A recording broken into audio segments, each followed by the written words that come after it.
riesgo como obesidad, diabetes, enfermedades crónicas pulmonares o cardiovasculares, ¿sí? Y se veía que las mujeres por ahí tenían más chances de requerir asistencias en unidades críticas como terapia intensiva y quizás también asistencia respiratoria mecánica. Con respecto al embarazo, en el primero y el segundo trimestre no se vio una mayor prevalencia de abortos, y en el tercer trimestre quizás lo que se vio es que eh, hay nacimientos pretérminos y los niños que nacen por ahí tienen un bajo peso al nacimiento, ¿sí? Pero a nivel de la mujer embarazada no hay mayores cambios. Eh, y otra cosa importante también es el tema de la transmisión vertical. Eh, la evidencia es bastante limitada y lo que se pudo observar, ¿sí? Siempre esto es algo bastante circunstancial, es que existe alrededor del 3% en algunos estudios reportados de que haya una tasa de transmisión, pero ya sería algo más posparto, ¿sí? Respecto a lo que son las medidas para mitigar el riesgo de contagio, bueno, ya las sabemos todos de memoria, básicamente son lo que es el distanciamiento, el hijos, el lavado de manos, tratar de utilizar todas las herramientas que tenemos disponibles para la atención siempre que sea posible, como la telemedicina, armar circuitos dentro de las instituciones para que no se den conglomeraciones y que los no sean espacios. Y después otra que sería como el triage sintomático, que es cada vez que la paciente o el paciente tienen acceso al sistema de salud, hacerle un cuestionario respecto a síntomas, a exposiciones potenciales de riesgo, y algo que está un poco más discutido es el testeo por medio de los hisopados nasofaríngeos para la realización de PCR en diversas circunstancias. Y por último, el tema de la vacunación. Hoy por hoy la vacunación en nuestro país está en las pacientes embarazadas, está dada para las que presentan factores de riesgo, ¿sí? Para complicaciones graves, como puede ser la diabetes, la obesidad, enfermedades crónicas renales, respiratorias y cardíacas, como habíamos dicho antes, o presenten un riesgo de exposición alto. Por ejemplo, embarazadas que pertenezcan a personal de salud, personal estratégico, personal docente. Ahí es donde la vacunación está avalada, ¿sí? Las vacunas, dentro de las vacunas que tenemos disponibles, la Sputnik es la candidata, y con las otras todavía no hay mucha definición, sobre todo con la vacuna de AstraZeneca, en donde se trata de mantener una postura un poco más conservadora por el tema de estos episodios de enfermedades trombóticas que se vieron en algunos pacientes. Entonces, se trata de no vacunar con esto. Después, el resto de las otras vacunas que hoy por hoy no tenemos acceso, que son mediante tecnología de ARN mensajero, con ese tipo de vacunas no hay tantas limitaciones, sino que en algunos países ya empiezan a vacunar embarazadas sin importar estos factores de riesgo que habíamos nombrado previamente, y lo que se está tratando de hacer en este momento es empezar a incluir a todas estas pacientes en ensayos clínicos para poder evaluar de manera con un poco más de datos duros las repercusiones y el impacto que puede llegar a tener la vacunación en esta población. Y bueno, no mucho más respecto a esos 4 temas que me había planteado. Muchas gracias. Perfecto, muchísimas gracias, doctor Cardinali. Entonces, bueno, obviamente queda disponible para las preguntas al final de la reunión. Y le damos la palabra al doctor Agustín Pascualini, secretario de la Comisión Directiva de SAMER. Bueno, muchas gracias. Ahí estoy compartiendo la pantalla. Se me va, ¿no? Se me ve, ¿no? Sí. Sí. Antes que nada, bueno, agradecer a Concebir, a Claudia, a Isabel, la Red Trascender también, por la invitación a SAMER para poder charlar un rato con ustedes. Un placer compartir las charlas estas con el doctor Cardinali y con un amigo, Sergio Papier. Y feliz día a los periodistas, primero. Y un poco haciendo un reconto histórico, tratando de no pisar mucho lo que dijo el doctor recién, pero haciendo un reconto histórico que nos gustaría que sea algo en pasado y no tan presente todavía. Lo primero que se nos viene a la cabeza cuando pensamos en la pandemia que nos azota por el SARS-CoV-2 es una palabra, que es la incertidumbre. Y eso fue lo mismo que nos sucedió al principio cuando comenzó todo esto, ¿no? Ya el año pasado. Y esta era una enfermedad nueva, provocada por un virus nuevo, con efectos poco conocidos sobre el embarazo, sobre los tratamientos, sobre las personas en general, y algo que en Europa parecía tan lejano comenzó a expandirse en enero, en febrero, y así comenzaron las restricciones en el mundo que provocaron finalmente lo que es el aislamiento en el 16 de marzo en nuestro país. Pero algo que parecía muy lejano y nunca pensamos que nos iba a tocar tan de cerca y a todo el mundo. Y ahí empezaron a salir recomendaciones del Ministerio de Salud respecto de los tratamientos, de priorizar lo urgente, no demorar lo urgente, pero sí posponer lo que uno no preveía como urgente, finalizar los tratamientos que se venían realizando, y así algunos centros fueron adaptándose a esas medidas, y así fue como algunos centros permanecieron cerrados incluso 3, 4 meses, dependiendo el tamaño de cada institución y de cada centro. Y de a poco fuimos transitando esta pandemia, fuimos conociendo la enfermedad, fuimos viendo sus efectos sobre el embarazo, se vio que no afectaba el primer trimestre, como dijo recién el doctor, no aumentó en proporción desmedida los abortos de primer trimestre, no generaba malformaciones en los bebés, y si bien podía verse algunos casos de infecciones en los recién nacidos, estos no parecían cursar con enfermedad grave, con lo cual ya de entrada nos empezamos a quedar tranquilos de que el embarazo se podía transitar de manera segura. Los centros nos fuimos adaptando a las nuevas modalidades de atención, como todos nos pasó en la vida cotidiana, pero específicamente en los centros, para poder seguir brindando atención a nuestros pacientes, y así fue como de a poquito se vio esa luz al final del camino, donde de a poco pudimos reabrir las puertas y empezar a atender con todas las medidas que se mencionaron recién, pero especialmente de la mano de la virtualidad, que nos trajo una herramienta que venía de a poco desarrollándose, que uno pensaba que era para pacientes del interior, de pronto para un paciente que vive acá en la esquina, es una realidad hoy por hoy, y lo más loco es que incluso es para hacer una consulta de A3. Hoy por hoy uno prefiere la virtual para que pueda estar presente 3 personas en vez de hacer una presencial, que en la mayoría de los centros puede estar lamentablemente por ahora presente una sola persona. Y desde SAMER fuimos elaborando recomendaciones siguiendo la literatura, cómo se fue publicando, los trabajos que iban surgiendo a medida que se iban publicando, y fuimos sacando recomendaciones de cómo hacer una atención segura, tanto para nuestros pacientes como para todo el personal de SAMER, de los centros a nivel de equipo de salud. Y así también fue como hicimos una encuesta a nivel de los centros, donde vimos que el 100% de los centros que se encuestaron implementaron las medidas sanitarias recomendadas por SAMER y por el Ministerio de Salud. El 85% utilizaron los manuales que se escribieron desde SAMER. Hemos escrito manuales donde hacíamos recomendaciones para hacer todos los tratamientos de manera segura y cómo reiniciar esta actividad en los centros que de pronto estuvieron 2 o 3 meses cerrados, y hacerlo con seguridad, tanto para los resultados como para los pacientes y el personal.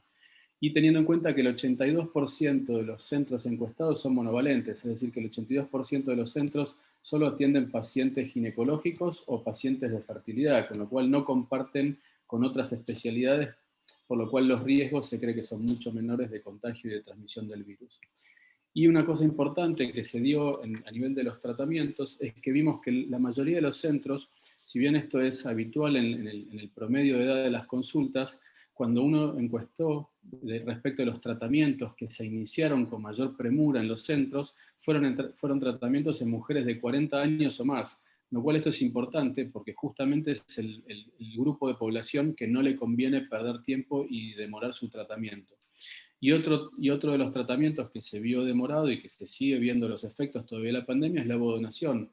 Como vemos en la segunda pregunta, una gran proporción de centros durante la pandemia no recibieron donantes y no se estimularon donantes, con lo cual obviamente eso genera ciertas demoras, más allá de las restricciones en movilidad que tenemos hoy por hoy, y eso también genera más demoras en los tratamientos. Y por suerte comenzaron a llegar las vacunas, como se mencionó recién, obviamente que con miles de preguntas, incertidumbres que siguen siendo presentes y que tenemos poca bibliografía para basarnos, pero en la práctica las vacunas están, con lo cual las recomendaciones van saliendo y todas son extrapoladas en general de los procesos de fabricación de la vacuna y no porque se tenga evidencia real de un montón de mujeres que se hayan vacunado. Y hoy por hoy las recomendaciones del Ministerio, como se mencionaron, es que las mujeres embarazadas con factores de riesgo se deben vacunar y se debe priorizar la vacunación. Creo que esto da para muchísimas preguntas, con lo cual, y por lo que ya se mencionó, lo dejaría para después para las preguntas, porque da para hablar largo. Y hoy en día creo que es importante porque nos encontramos en un escenario de menos incertidumbre, pero sigue estando presente la incertidumbre, con mucha preocupación, pero sabemos que con precaución, con recaudos, podemos avanzar en todos los tipos de tratamiento. Hoy por hoy se están realizando todos los tipos de tratamiento con medidas de cuidados, equipos de protección personal, tanto para los médicos como para los pacientes, y extremando las medidas o recomendando extremar las medidas en aquellos pacientes que transitan su tratamiento, por lo menos durante el periodo de tratamiento. Y desde los centros de fertilidad también manejando mucho la comunicación con los pacientes para generar espacios y generando espacios de contención donde uno pueda brindar comunicación y asesoramiento a todos los pacientes en esta etapa del proceso que se vio demorado por esta pandemia, que obviamente no lo esperábamos, pero hay que transitarla y creo que todo esto mejora o por lo menos ayuda a disminuir esa ansiedad que uno ya tiene durante los tratamientos de reproducción. Así que con esto lo que quería hacer es dar un paneo más o menos histórico. Como dije antes, me gustaría que sea de tiempo atrás, pero sigue siendo el presente, y creo que con esto da para seguir charlando y seguir hablando sobre algunos puntos en particular. Muchas gracias. Muchas gracias, doctor Pasqualini. Le damos la palabra entonces al doctor Sergio Papier.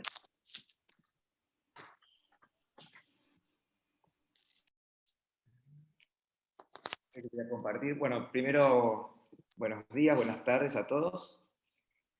Es un gusto de parte mía, personal y de Almer, estar acá presente una vez más, ayudando a los pacientes en este difícil trance, esta pesadilla, que es la pandemia, con sus cuarentenas y otras cuestiones.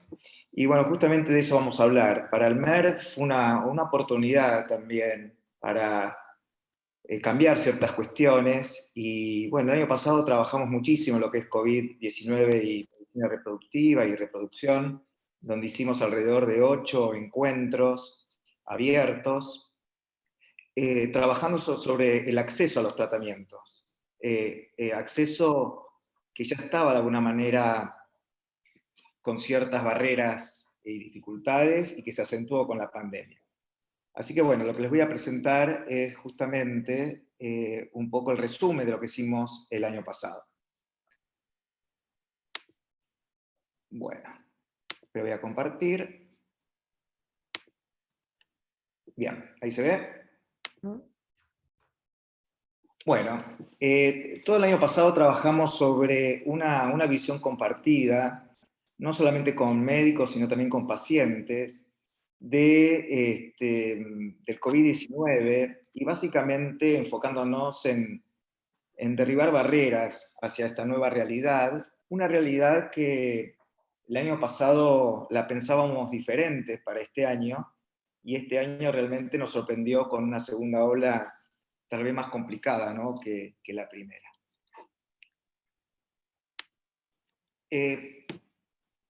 Para hablar de presente hay que también entender un poco el pasado, con lo cual saber que ya habían barreras previos a las pandemias, como ser el distanciamiento geográfico, sobre todo en el interior del país, una recesión económica en la región, que ya viene de hace muchos años, sobre todo en Argentina, los altos costos de los tratamientos para aquellos pacientes que no lo pueden hacer por cobertura, no lo quieren hacer por cobertura, algo que en la región, la Argentina es un modelo realmente muy bueno en lo que es acceso por ese lado.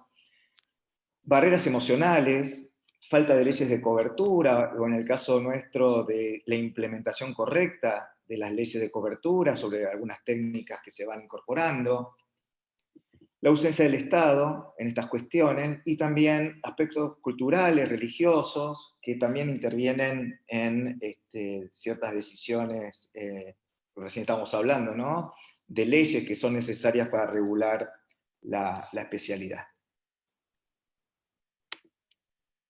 Sin duda, el COVID-19 o la situación actual de la pandemia que vive la región nos enfrenta, como se dijo anteriormente, a un cambio de paradigma y profundizó, no tengan dudas, todas estas barreras de acceso geográficas, económicas, emocionales, y ahora se agregaron las sanitarias, lo cual nos exigió a pacientes y a los centros buscar nuevos caminos hacia esta nueva realidad.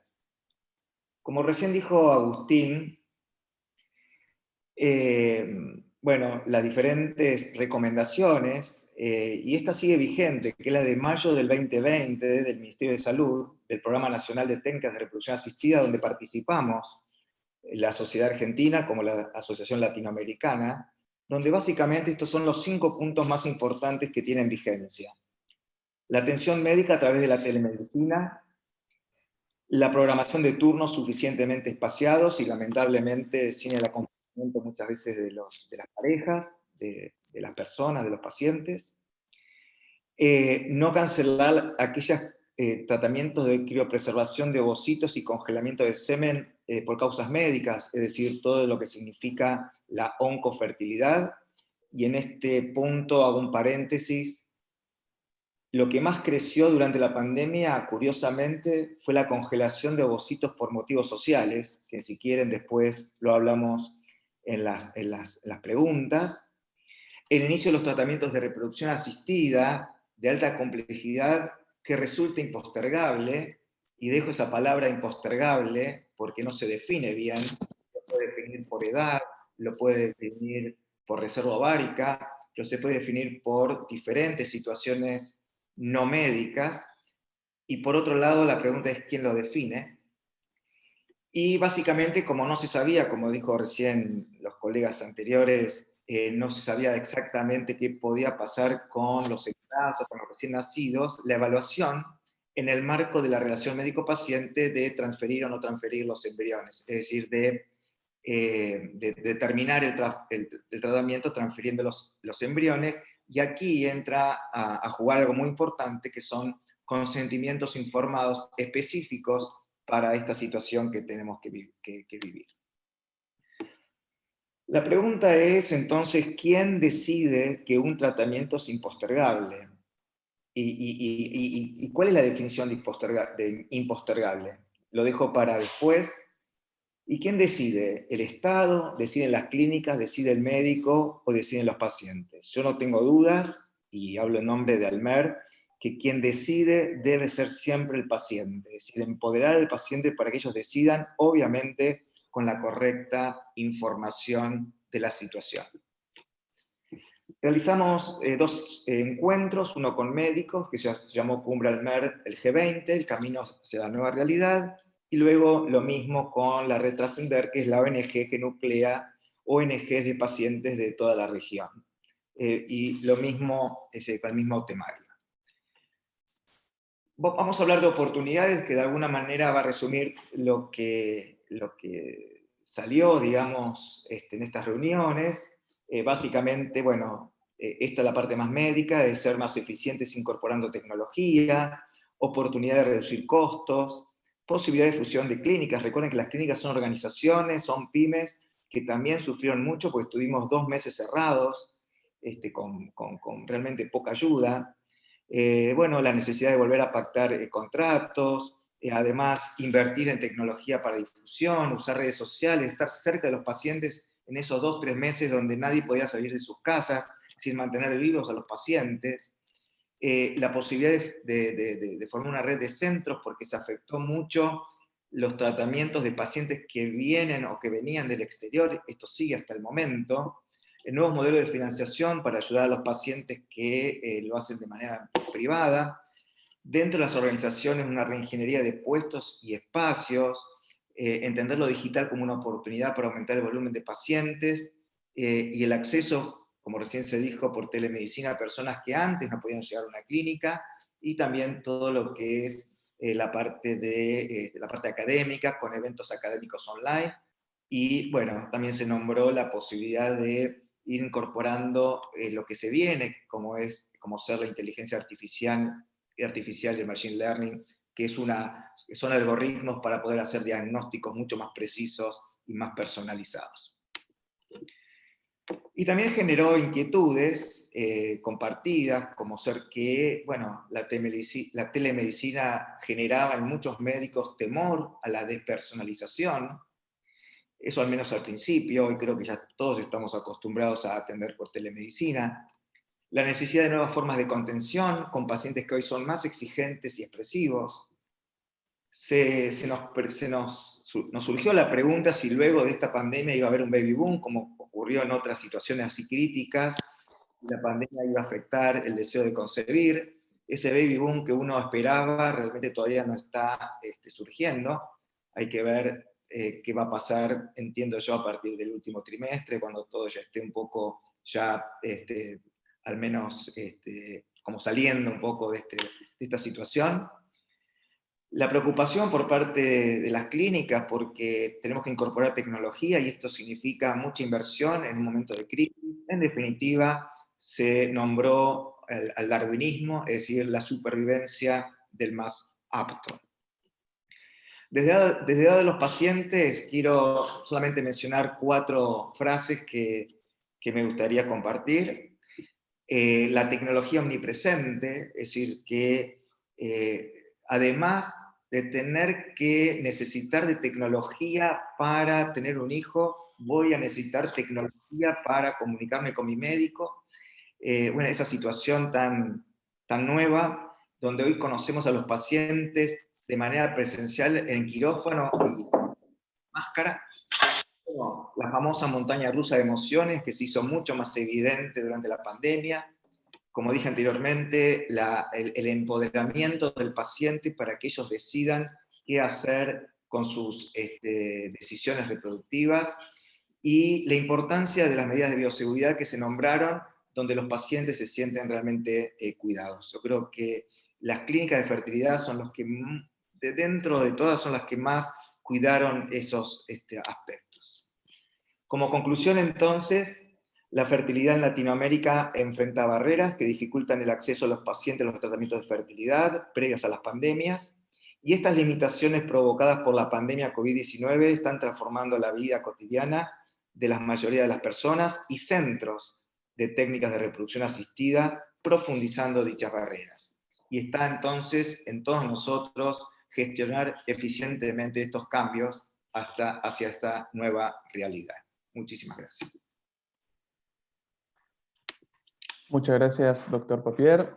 Le damos la palabra entonces a Isabel Rolando, asesora de la Red Trascender y cofundadora de Concebir. Bueno, ¿qué tal a todos? Buenas tardes. Primero quiero felicitar a los señores periodistas. No sé si me puedes poner más grande. En realidad cada uno te va a ver más grande que lo que te ves vos. Me va a ver más grande. Bueno, esta tecnología es nueva para mí también. Bueno, quiero agradecer y primero felicitar a los periodistas, que gracias a ellos, como dijo Ana Claudia, durante estos 25 años fueron un motor importantísimo para la difusión. Después quiero agradecer al laboratorio Merck, que siempre nos acompañó y que gracias a eso nosotros podemos llegar a muchas partes del país, y no solamente del país, sino también del mundo entero y de Latinoamérica, que precisamente es lo que nosotros estamos trabajando ahora. Porque para los que nos conocen y aquellos que no nos conocen, los principales objetivos de Concebir desde que se inició en el 96 fueron estar al lado del que le pasa lo mismo, como dijo Ana Claudia, la información que es a través de los medios para saber de qué se trata. En esa época era muy difícil porque había muchos tabú, muchas barreras, como decía Sergio, desde el punto de vista religioso y de prejuicios. Era un tabú decir que una mujer era infértil. Y el tercer objetivo, que lo cumplimos, que todavía falta, es el derecho reproductivo de los parejas y los pacientes.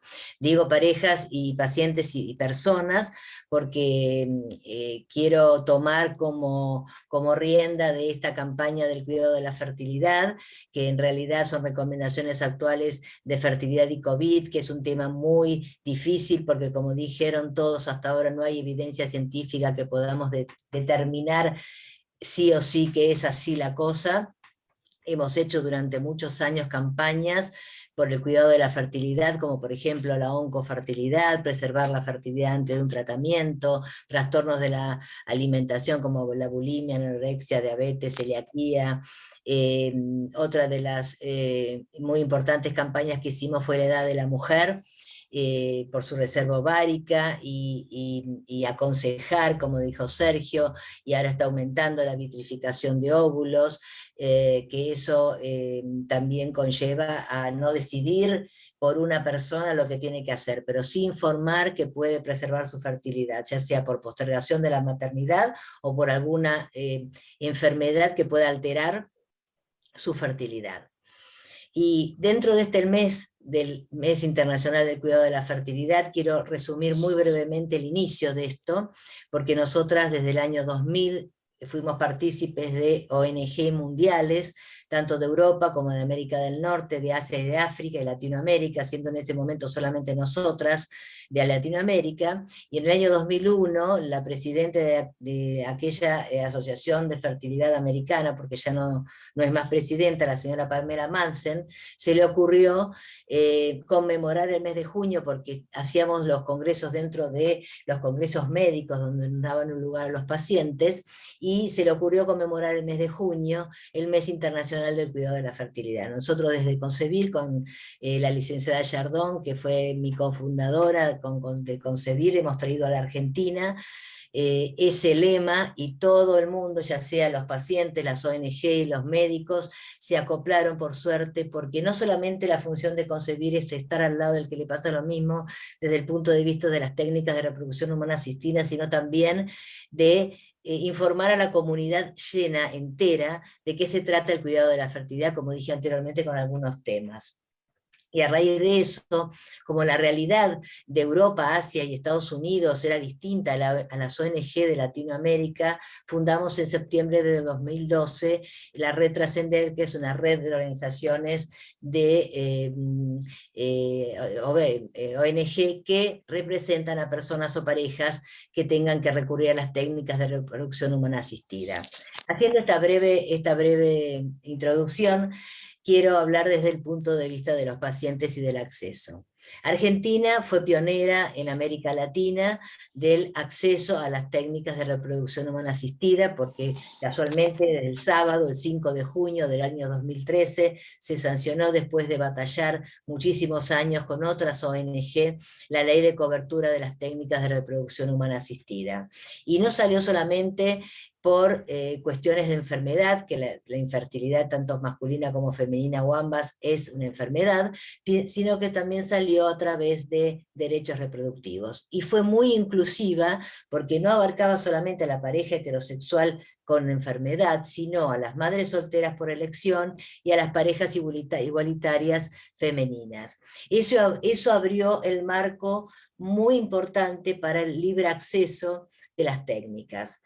Fue reglamentada con algunas falencias y todavía falta un montón, porque en agosto del 2015 se publicó y se sancionó el nuevo Código Civil, donde habla de temas mucho más profundos, más allá de la cobertura, que es muy importante porque hay muchas parejas o personas que no llegaban ni a la consulta por los altos costos. Llegó para quedarse en el Código Civil lo que es voluntad procreacional, filiación, destino de los embriones congelados, el derecho de identidad de los chicos nacidos con donación, y abrió un marco mucho más amplio, porque no solamente la filiación era por adopción o por fertilización natural, sino por fertilización asistida. Y me quiero llevar a eso, al acceso. Como dijeron en toda la conferencia, lo importante para los pacientes es la autonomía. En todos los recomendaciones, tanto de la Sociedad Argentina de Medicina Reproductiva, que agradezco su participación, y de Almer, que siempre nos convocó para participar dentro de los congresos, como dijo Sergio Papier, y el Ministerio de Salud, se recomendó la autonomía del paciente, que la última palabra, más allá del consejo médico, de la oportunidad de cada persona o cada pareja, es de la autonomía, porque tiene las tres patas: la autonomía, el derecho reproductivo y la relación médico-paciente. Todo eso nos va a dar lo que es la seguridad de los pacientes. Y eso es muy importante en cuanto a la seguridad, porque a través de las buenas praxis, la bioseguridad y los consentimientos informados en tiempo y forma van a dar derecho a los pacientes de conocer cuáles van a ser sus tratamientos, poder elegir si realmente tenemos que hacerlos o no, más allá de las recomendaciones lógicas de un médico, y de la edad de la mujer o de la edad del hombre, de miles de factores. Pero nosotros desde Concebir y desde la red Trascender luchamos por el libre acceso a estas técnicas. Para ello, en este momento de dramática pandemia, porque no la puedo nombrar de otra manera, todos hemos quedado stand-by en los tratamientos, no solamente de fertilidad, sino los tratamientos médicos, porque el año pasado no hubo consultas por otra enfermedad que no sea COVID, y eso ha retrasado y ha empeorado temas como cáncer o temas clínicos como diabetes, etcétera, etcétera, que fueron pospuestos por el miedo a esos pacientes. Esa encuesta que nosotros hicimos específicamente a los de reproducción asistida, ¿qué denotó desde el punto de vista médico? Después Mariana hablará desde el punto de vista psicológico. Miedo a la pandemia, miedo al contagio, postergación de los tratamientos, no solamente por el cierre stand-by en algunos meses de los centros, por cuestiones de que no se sabía qué iba a pasar.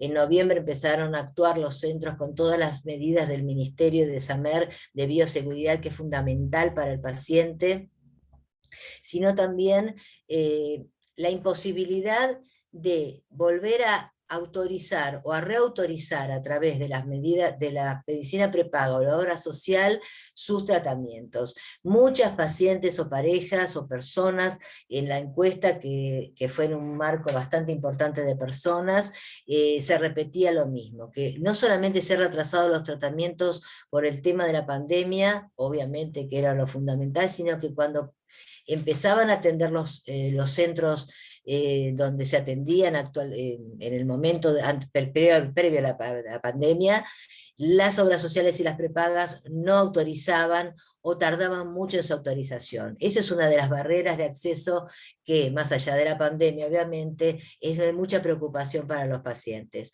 Otra es aquellos personas o pacientes que residen en lugares donde no hay centros especializados y tendrían que viajar, las limitaciones del acceso de provincia en provincia por el estado sanitario de cada provincia. Hemos visto que han cerrado fronteras internas dentro de la Argentina y también externas desde la Argentina y hacia la Argentina. Eso es de suma importancia para los pacientes, porque más allá de la parte emocional, que ahora vuelvo a repetir, a hablarlo Mariana, eso en la persona o en la pareja hace un sentimiento de depresión, de angustia y de decir cuándo voy a poder. Comparado con Latinoamérica, y con esto ya cierro, o sea, yo soy la asesora de la red Trascender, me han mandado mucha información, y el acceso a través de trabajos de la red LARA, que es la red que regula las entidades de América Latina a nivel médico, que el último registro fue del 2019, previo a la pandemia, pero el acceso mayor en cuanto a estadística lo tiene Argentina, porque Argentina tiene su ley de acceso, que vuelvo a repetir, todavía falta la regulación, y el tema de gestación por sustitución, que también es un tema muy importante y que se está haciendo en la Argentina, pero falta regulación. Y hemos visto que el acceso previo a la pandemia era mucho mayor en la Argentina por la cobertura. Con respecto a la cobertura, muy sintéticamente, de otros países, México no tiene cobertura, Brasil tiene algunos estados, Chile está haciendo seminarios a través del doctor Seger, que es la máxima autoridad en Chile, para ver si puede sacar una ley de fertilidad, porque hoy el Estado, a través de la entidad social, atiende y cubre algunos tratamientos, pero por cuestiones dogmáticas, por ejemplo, donación de gametas no lo cubre, ni donación de embriones. Uruguay tiene una ley que es bastante restrictiva, pero la tiene, y Colombia está buscando la ley de endometriosis e infertilidad. Así que bueno, dentro de todo en Argentina somos pioneros gracias a el apoyo de la Sociedad Argentina de Medicina Reproductiva, de ALMER y de otras instituciones médicas, pero sobre todo luchamos muchísimo desde las otras ONG, Sumate a Dar Vida, Abrazo por Dar Vida, Vientre Vacío, que hicimos muchas campañas y muchas marchas a favor de la ley desde el año 2007 hasta el 2013, que gracias a Dios se sancionó la ley de cobertura. Así que agradezco este espacio, y cualquier pregunta después seguimos a continuación. Muchísimas gracias, y vuelvo y reitero el agradecimiento a Merck, porque sin ello nosotros no pudiéramos haber hecho esta encuesta, o la encuesta y esta conferencia tan útil para la comunidad, que es el objetivo del mes del cuidado de la fertilidad. Muchas gracias.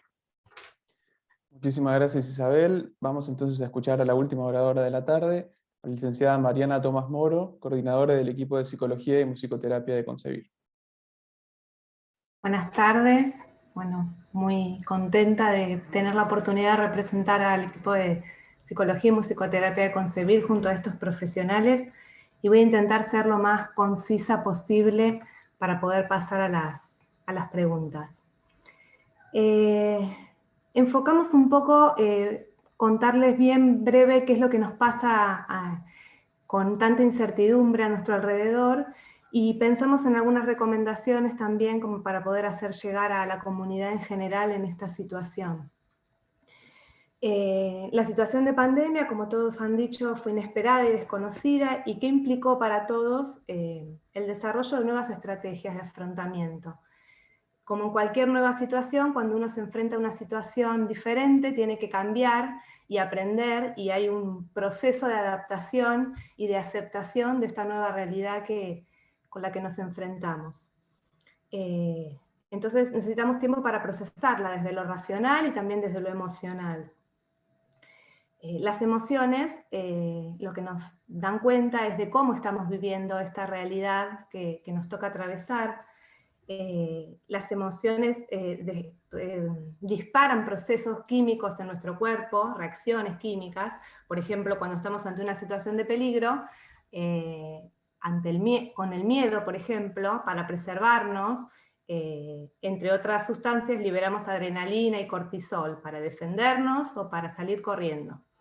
Ahora, ¿qué pasa? Eso es funcional en un momento del tiempo, porque es una situación puntual. ¿Qué pasa cuando esta situación de alerta se sostiene a lo largo del tiempo y se produce de manera crónica, ¿no? Se genera un desgaste en todo este circuito y un agotamiento, que es un poco lo que nos ha estado pasando a través de tanto tiempo, con tanta incertidumbre, con tanto temor, no solo temor al contagio, sino también temor a la pérdida del empleo, a las pérdidas económicas. Han sucedido muchas cosas acompañadas del temor de la pandemia y del aislamiento social. Entonces esto genera un impacto muy fuerte a nivel cognitivo también. Hemos visto muchas personas con alteraciones en la memoria, en la atención, en la capacidad de concentración.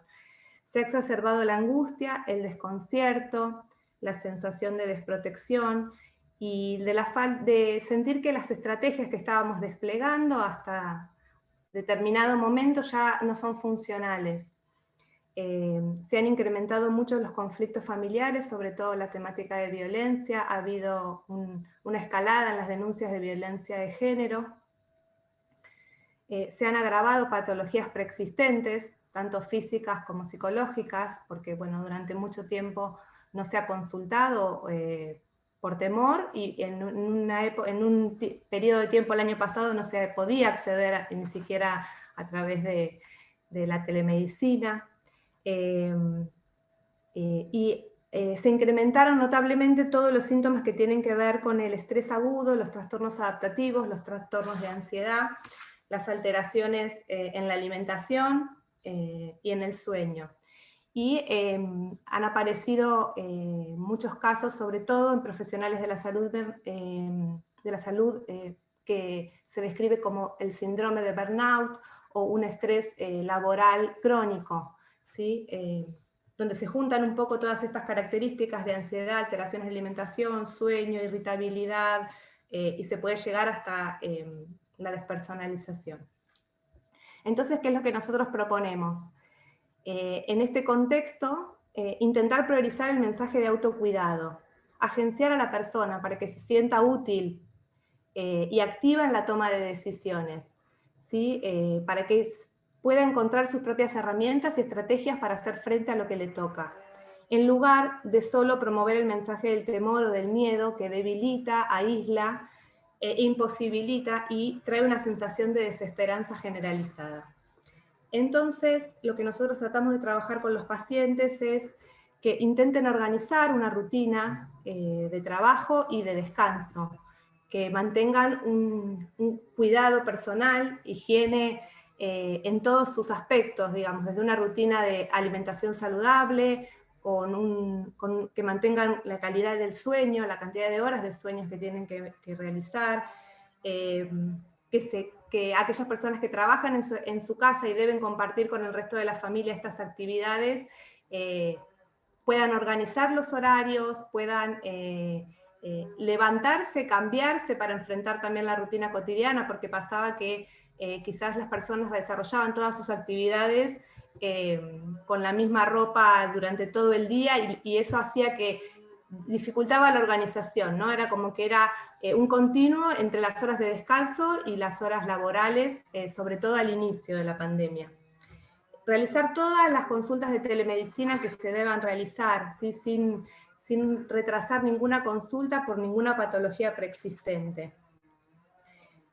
Intentar sostener los vínculos afectivos readaptándonos. Si en este momento se puede salir a caminar, encontrarnos con alguien en la plaza, realizar alguna videollamada con los familiares, que el aislamiento social no signifique romper esos lazos. Somos eminentemente seres sociales y realmente nos hace muy mal aislarnos completamente de los vínculos afectivos que nos sostienen. Propiciar espacios de disfrute, actividades recreativas, alguna actividad deportiva, y también validar nuestras emociones. No es cierto que no está pasando nada, ¿no? Por momentos a veces algunos pacientes dicen como que todo sigue, ¿no? Que hay espacios para hablar de estas cosas, pero en realidad parecería que había que acostumbrarse y adaptarse rápidamente porque no había espacio, ¿no? Para conectar con la tristeza, con la incertidumbre, con la desazón que nos generaba todas estas situaciones. Y sí, hay que darse ese espacio, hay que poder compartirlo con pares, con familiares y pedir ayuda profesional si es necesario. Apelar a la creatividad y ser flexible, porque de ninguna manera podemos enfrentar esta situación de la misma manera que vivíamos antes de la pandemia, con los mismos recursos, de la misma forma. Y proponernos objetivos a corto plazo, objetivos con expectativas realistas. Si los objetivos son muy a largo plazo y las expectativas no son realistas, lo más probable es que nos frustremos y acrecentemos esta sensación de desesperanza que a veces tenemos. Y por último decirles que, bueno, que la salud es integral, que no hay salud sin salud mental y que es importante hallar un equilibrio físico, mental y emocional. Muchas gracias. Muchas gracias, licenciada. Bueno, vamos a dar inicio entonces al espacio de preguntas y respuestas. Como mencionábamos al principio de la reunión, pueden o escribirlas en el chat, que ya algunos lo fueron haciendo, o anotarse para que luego les abramos el micrófono y puedan hacer la pregunta a ustedes. El orden no va a ser exactamente el mismo que está ahí, porque algunos nos enviaron por privado la pregunta, entonces lo vamos guiando nosotros. La primera pregunta es de Liliana Iglesias, de la revista Sí Salud, para el doctor Cardinali, y dice, ¿tienen porcentaje o registros de casos sobre parejas que hayan sido afectadas en su fertilidad por COVID?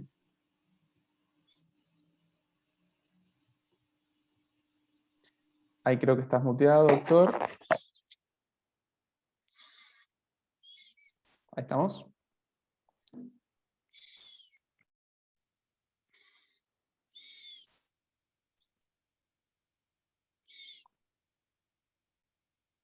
Ahí creo que está, a ver. Bueno, si no, alguno de los doctores puede ir sumando la pregunta también. Y Ahí está, ahí conectó. Hola. Hola. Se escucha ahí. Bien. No, yo no tengo información al respecto. Quizás el doctor Pasqualini y el doctor Papier tengan algo respecto a eso al estar constantemente con eso. El único dato que tengo es que respecto a los pacientes que conciben por medio de técnicas de fertilización in vitro versus un embarazo natural, entre comillas, llamémoslo, no tienen mayores diferencias en lo que es el desarrollo del embarazo en sí, estando aún afectados durante el transcurso del embarazo por COVID-19.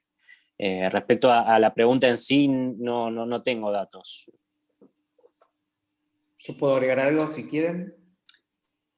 A ver, el año pasado nosotros seguimos testeando, el año pasado y a todo paciente que entra a quirófano para hacer la aspiración ovocitaria. Esto tiene que ver, a ver, las medidas de bioseguridad es para protegernos todos, es decir, que en ese sentido estamos todos protegidos. Pero hay una situación particular que es la anestesia, donde se coloca una máscara laringea y ahí se puede transmitir, digamos, el virus y está presente en las vías aéreas. Entonces, por eso se testean todas pacientes en nuestra institución, porque no es obligatorio, eso cada uno lo elige, que van a quirófano. En ese testeo realmente fueron muy pocos los casos positivos el año pasado, y nos llama la atención también este año que son pocos los positivos. Te diré que, no sé, Agustín, ayúdame, pero 4%, 3%, una cosa así. Y aún en esta época donde tenemos la segunda ola. Porque no hay estadísticas. Por otro lado, estamos haciendo en un subgrupo de pacientes anticuerpos por un trabajo científico que estamos realizando para justamente ver el efecto de infección pasada por COVID en la fertilidad. Y lo que estamos viendo es que un 20% de los testeados con anticuerpos sí dio positivo. Es decir, que hay mucha gente que tuvo la enfermedad de manera sintomática y no lo sabía y tiene anticuerpos positivos. Es decir que, bueno, eso es lo que yo le puedo decir desde el punto de vista estadístico y de cifras reales nuestras, porque no tiene sentido ver porcentaje de, yo qué sé, Estados Unidos, Francia, España, donde la situación epidemiológica fue diferente. Entonces, con PCR es muy bajo y con anticuerpos es muchísimo más alto porque, bueno, sin duda, mucha gente se infectó y nunca lo supo. Yo Perfecto. agrego Sí, por favor. dos cositas respecto de diferenciar lo que es el momento de que uno cursa la enfermedad y la afectación tanto de los espermatozoides como de los óvulos, y lo que podría llegar a ser secuelas por haber tenido o padecido COVID. Durante la enfermedad, sí, como se dijo anteriormente, puede llegar a haber presencia en muy poquitos casos, y fueron casos donde hubo enfermedad manifiesta clínicamente moderada, mínimamente, con lo cual muchas veces se cree que tiene que ver con la cantidad de virus circulante lo que uno puede llegar a encontrar en las gónadas, pero no se encontró en líneas generales presencia del virus en las gónadas. Eso es lo más importante. Y después, en cuanto a secuelas, es un poco, eso obviamente faltan datos, sin duda, pero se cree que no dejaría secuelas. Hay algunos que hablan que en población más joven podría llegar a dejar, pero no queda claro y no sacaría conclusiones prematuras de eso, con lo cual la conclusión hoy por hoy es que no deja secuelas. Y yo para agregar algo, para que quede claro la opinión pública. Una cosa es el daño que haga el virus directamente sobre el espermatozoide o el óvulo, y otra cosa es el daño que genere la enfermedad manifiesta, como recién dijo Agustín. Es decir, un aumento de temperatura, una neumonía, una enfermedad crónica, pasar por... esa situación sí puede generar alteraciones de la salud en general, y entre ellas la salud reproductiva, pero no por un efecto del virus directo, sino obviamente por la enfermedad, es decir, por la neumonía en este caso, la hipertermia, como puede llegar a ser una neumonía de otro origen, ¿no? Quisiera agregar otro dato, más allá de gonadas, con respecto a lo que dijo Sergio del quirófano. Los mayores riesgos que hay es con respecto a la saliva, porque la saliva es donde se encuentran inicialmente la mayor cantidad de virus. Y al intubar al paciente, se aeroliza muchísimo lo que es el virus, por eso es la mayor protección que tiene que tener el equipo, que lo tiene, por supuesto, porque es quirófano. Yo lo comento porque, bueno, al ser odontóloga, las profesiones de mayor riesgo que tenemos con respecto a la aerolización del virus es el que intuba y los odontólogos que trabajamos directamente en la boca. Por eso la importancia que también salió de la encuesta, las dudas de las personas o pacientes, era la bioseguridad. ¿Cuánta es la medida de bioseguridad que tiene que ser en estos casos, tanto en las clínicas como en odontología, obviamente, de altísima seguridad, con los mayores bioseguridad en cuanto a cuidados hacia el paciente, por un respeto hacia el paciente y seguridad del paciente? Gracias. Muchas gracias a todos. Sigue en la lista entonces Ignacio Riverol. Les pido por favor a los que hagan preguntas que cuenten su nombre y de qué medio son. Bueno, buenas tardes, Ignacio Riverol de la 2x4, de ECO y de Millennium. Gracias a todos por la invitación. La pregunta es concreta: si por alteración global, cierre de fronteras, interrupción de actividad comercial, disponibilidad en bodegas, faltó o falta instrumental, parte instrumental de la tecnología, reactivos, algún tipo de droga, medicamentos, si faltó o falta, y luego, si en este tiempo, inclusive de cierre de centros, ¿hubo alguna novedad o terapéutica o en materia de nuevas drogas para abordaje en materia de tratamientos de fertilidad o de asistencia reproductiva en Argentina? Gracias. Bueno, en líneas generales no hubo faltantes. Nosotros trabajamos con insumos de alta complejidad, importados, tecnología que hay que reponer constantemente, y en general no hubo faltantes. Recuerdo solamente faltante de una medicación específica muy importante, que era para preparar los endometrios y transferir embriones congelados, que ahí sí hubo una faltante de manera transitoria, pero después, bueno, se pudo resolver. Pero bueno, fue un momento muy, muy tenso, porque no teníamos alternativas, hablamos a los laboratorios, y eso que no es una medicación ni cara ni complicada, pero no entendemos bien qué es lo que pudo haber pasado. Por suerte ahora se resolvió, pero bueno, es muy buena la pregunta, porque frente a toda esta situación sanitaria, pero también económica, y si se quiere política, del país, no estamos exentos a que esto pueda pasar. Así que tenemos que estar muy, muy, muy atentos a estas situaciones, y ya también estar preparados para planes alternativos, ¿no? Muchas gracias, Sí, adhiero doctor. a lo mismo. Sí, No hubo faltantes, salvo esa medicación. que a veces hay como dos en el mercado, entonces cuando falta una se consume más rápido la otra y después vuelve la otra, pero nada en particular, mismo incluso de lo que son los insumos médicos más específicos como el oxígeno y demás, que uno creería que quizás hubiese habido falta y demás, no, en ningún momento, por suerte. Me quedó pendiente la segunda parte de la pregunta, si hubo alguna novedad, inclusive por cierre de centro, por todo lo que sabemos que pasó en el mundo y que ocurre, y que ya esté disponible, o de reactivos o de nuevas drogas que faciliten todo el trabajo de asistencia reproductiva. Si hubo alguna novedad o no. No, la verdad que no ha habido grandes novedades últimamente. Es decir, la mayor novedad, digamos, es el avance de la genética en nuestra especialidad. Y, digamos, contestando a tu pregunta, como todo, los costos operativos en el país son extremadamente altos para hacer cualquier cosa y sobre todo para hacer medicina de alta complejidad.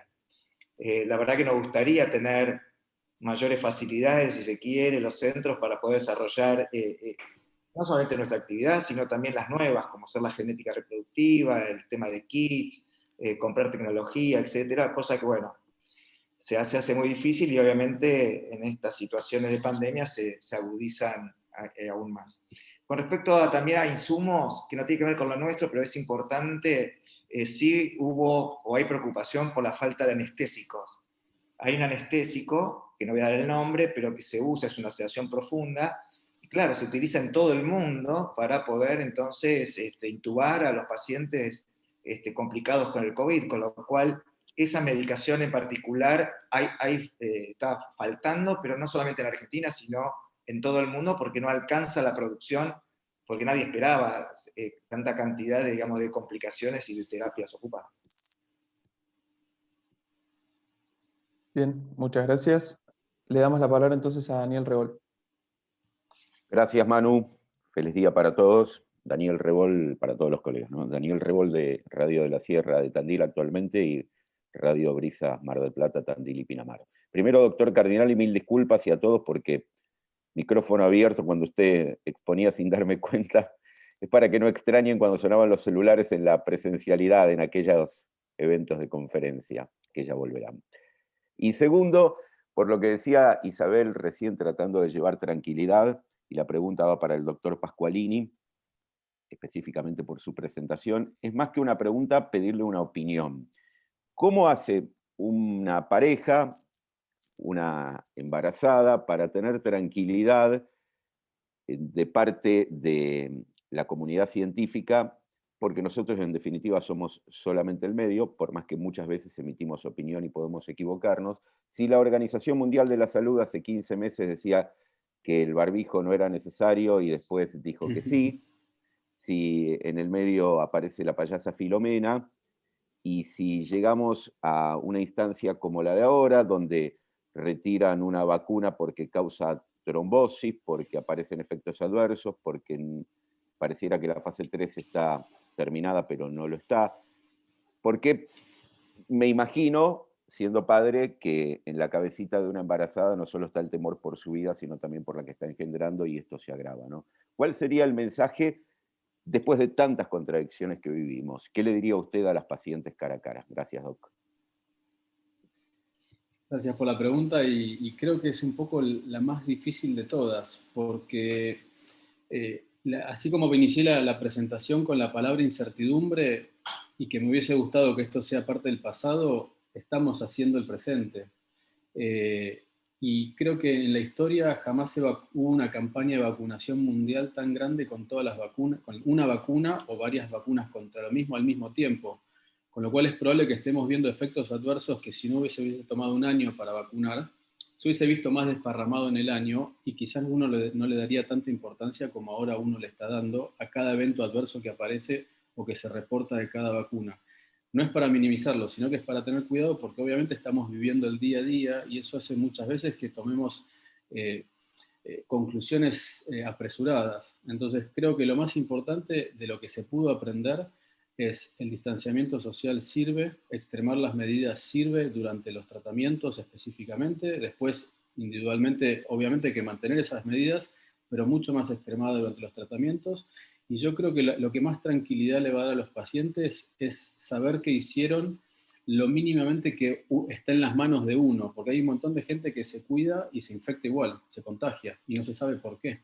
Hay un montón de gente que tiene factores de riesgo y no les pasa nada con la infección, y hay un montón de gente que no tiene factores de riesgo y no la pasa también durante la infección, con lo cual creo que lo más importante es que el paciente debe tener bien presentes todas las medidas para tomar, y quedarse tranquilo que si las tomó, está haciendo todo lo que está en las manos del paciente, nosotros desde los centros haciendo todo lo que está en nuestras manos para minimizar esos riesgos, porque después la incertidumbre sigue estando, por más de que uno trate de actuar sobre todas las variables que están contempladas en los riesgos de contagio. Y después, obviamente, en las poblaciones que se pueden vacunar y que acceden a las vacunas, sin duda vacunarse. Hoy por hoy la recomendación del Ministerio es embarazadas con factores de riesgo vacunarse, pero eso es en lo que está escrito. En la práctica nos preguntan todo el tiempo, si me puedo vacunar, estoy por arrancar un tratamiento, ¿qué hago? Por proceso de fabricación, la extrapolación es que las vacunas son seguras, no hay ninguna de las vacunas que estaría contraindicada en el embarazo de entrada, como la de la rubiola, por ejemplo, ninguna cumple esos criterios, pero sí faltan datos específicos en mujeres embarazadas que se hayan vacunado y las hayan seguido a largo plazo, incluso los niños nacidos, por una cuestión de tiempos. Entonces siempre hay que ser muy cauto en las recomendaciones, pero a medida que se va avanzando, ya se vio que con las más modernas, tipo la Moderna o la Pfizer, que lamentablemente no las tenemos disponibles, se vacunan embarazadas, pero aquí en el país, con la Sputnik, con la de AstraZeneca, se están vacunando embarazadas, con lo cual, a medida que se va sumando información, empezarían a aparecer seguras. Y siempre es balancear el riesgo-beneficio, factores de riesgo que me hagan que uno pueda tener una infección o cursar un COVID más severo, y bueno, va a justificar asumir algún mínimo riesgo de la vacuna, sin duda. Perfecto, muchas gracias, doctor. Vamos entonces con Carlos Clerici. ¿Qué tal? Buenas tardes a todos, feliz día a los periodistas, gracias a los doctores. Carlos Clerici de Ecomedios, el programa La Otra Agenda. No pretende ser una estadística ni mucho menos, pero charlando el otro día con algunos colegas de ustedes, algunos médicos amigos, me comentaban que los efectos positivos de la telemedicina se dio más en los casos leves o cuestiones no tan importantes de salud, que evidentemente, según ellos, no solucionó los inconvenientes más graves que obviamente necesitaban una visión presencial del paciente. Me gustaría saber, por eso, sin establecer ninguna estadística, pero me gustaría saber cómo vieron ustedes el trabajo de la telemedicina en este rubro, ¿no? En la medicina reproductiva, si realmente fue un paliativo al no poder ver al paciente o solucionó algunos temas o no tanto, digamos. Mira, Carlos, gracias por la pregunta porque es muy buena. Nuestra especialidad es muy singular, difiere de muchas otras, donde yo creo que la mayor repercusión, o una de las mayores repercusiones, son las emocionales. Es decir, claramente son las emocionales. Lo nuestro es una técnica de reproducción asistida que hay que hacerla bien, tener que contar con los recursos humanos y técnicos y insumos para hacerlo. Pero lo más importante en esto, porque el resultado no es seguro, es a largo plazo muchas veces, es tener una muy buena relación médico-paciente. Y te diré que ese miedo a la telemedicina que algunos tenían se fue diluyendo en el tiempo, y te diré, al menos nuestra experiencia, mi experiencia. Yo prácticamente, primero que lo nuestro es todo asesoramiento, es decir, que se trata de generar un vínculo en la primera consulta, luego es enviar estudios por internet, etcétera, evaluarlos, pero no se necesita la presencialidad, salvo el momento de la aspiración de los óvulos o la transferencia de los embriones. En ese sentido, como dijo Agustín, la telemedicina fue fabulosa porque pudimos tener charla con los pacientes, con los dos, ellos en sus casas tomando mate, nosotros en el consultorio, pero por telemedicina, y generó, y la verdad que, a ver, está bueno la presencialidad, pero yo prefiero la telemedicina sin barbijo que la presencialidad con barbijo o tener que estar 15 minutos. Entonces, claramente nos tuvimos que adaptar y el vínculo con el paciente fue el mismo que la presencialidad.